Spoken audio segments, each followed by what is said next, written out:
Hello, my dear colleagues and friends. Let me introduce myself first. My name is MURAT.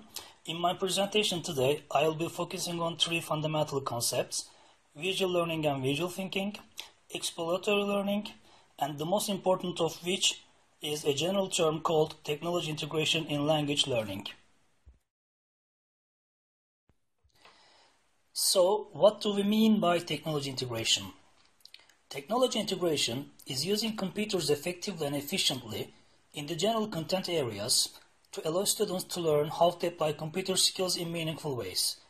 Computer skills take on new meaning when they are integrated within the curriculum. Integration is also referred to the term that it is incorporating technology in a manner which enhances students' learning.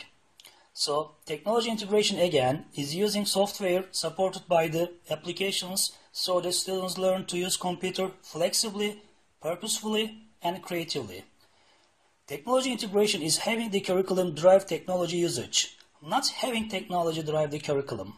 Finally, technology integration is organizing the goals of curriculum and technology into a coordinated, harmonious whole.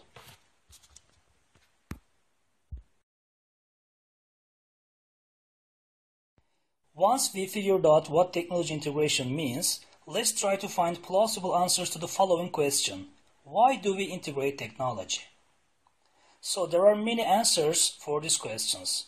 To commence with, we integrate technology to increase students' motivation for learning.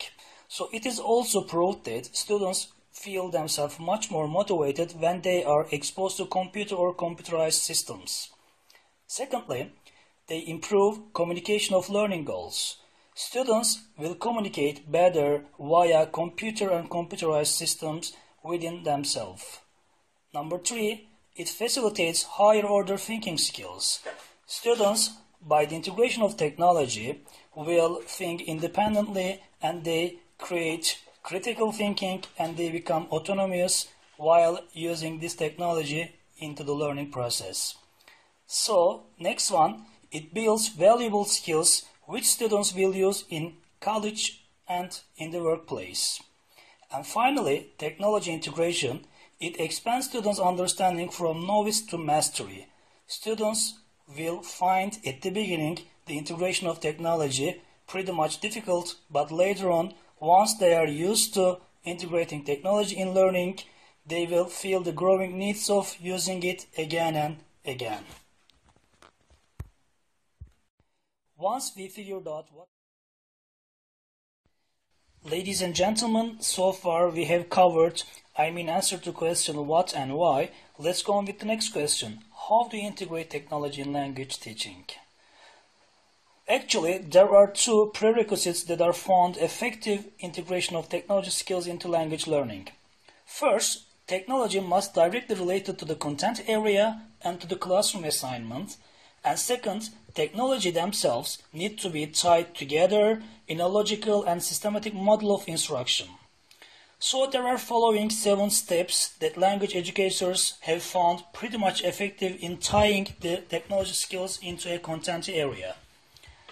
To start with, choose a core area. It could be reading, writing, math, science, grammar, what do you want to teach, then integrate technology into it. Second, decide what technological skills you want to teach or could be best taught in this area. Number 3, choose one lesson or unit that could be enhanced or taught through the computers. Stick with an easy project in an area that you're comfortable with. And number 4, develop that one lesson or unit in a software package or medium you know very well. And number 5, use it. And number 6, evaluate how it went, the process. This is a very important step that shouldn't be left out because it gives us specific information and guideline for our future implications. And finally, refine the lesson and start with the next lesson or the next unit.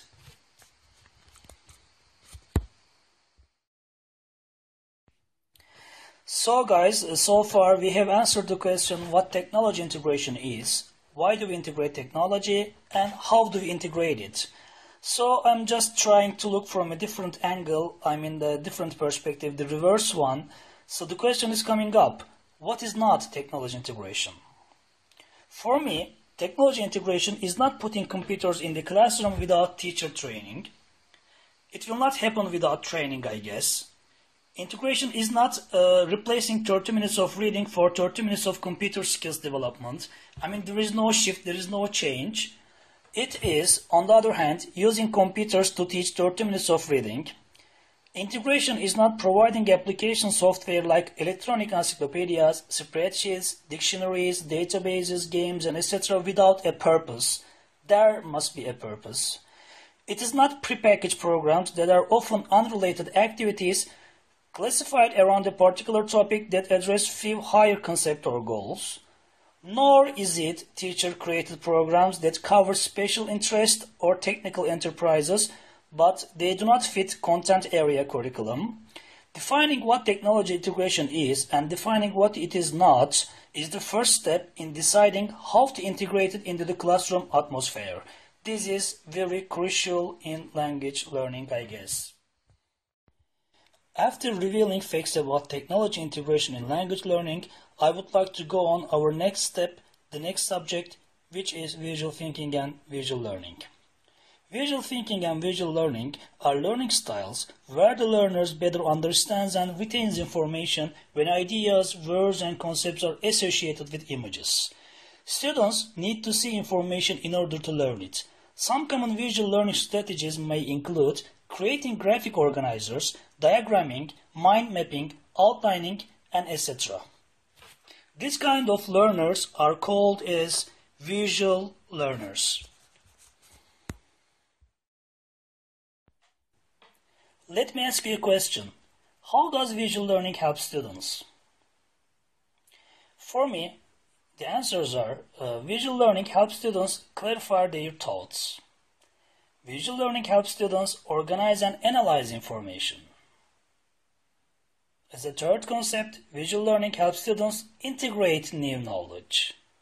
And finally, I think this is the most important one, visual learning helps students think critically and to gain autonomy.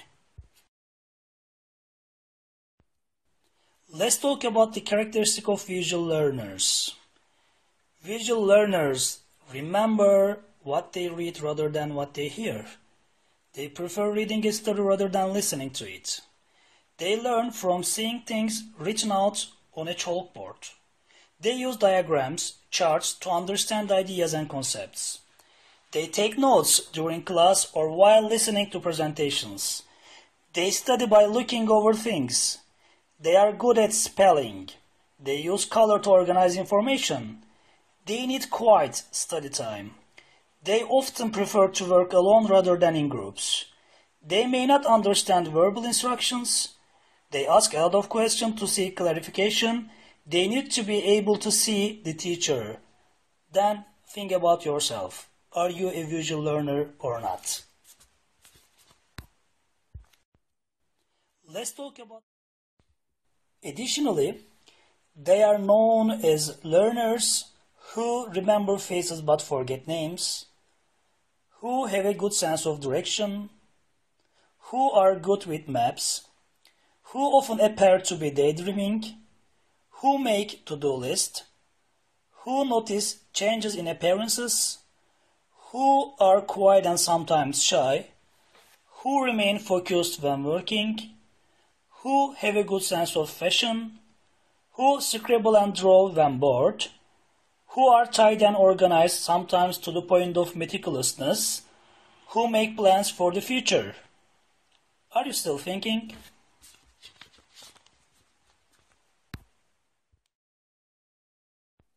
Last but not the least, visual learners attempt to use color in their notes. They draw things when they are visualizing. They create mind maps. They utilize graphic organizers. They diagram information or create charts.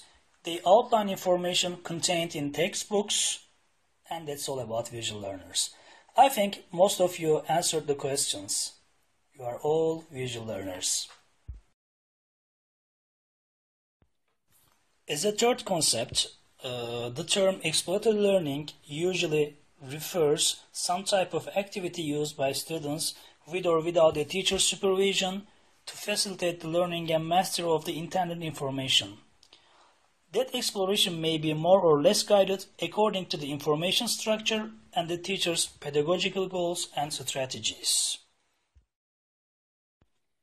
I can't help asking myself the question, why do we need to create exploratory environment?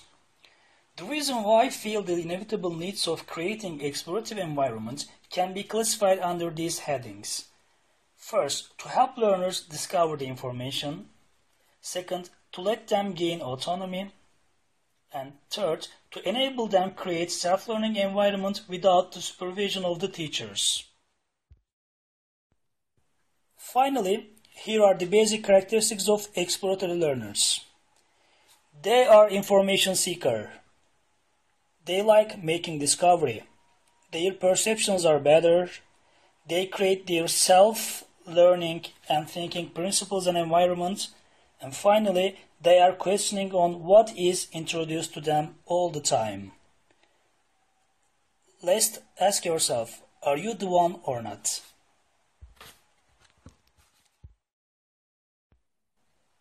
My dear friends and colleagues, this is all for me for the time being. Thank you very much for sharing your time with me. And I hope you all liked the video. Enjoy the day. See you. Bye. My dear friends and colleagues, this is all for me for the time being. Thank you very much for sharing.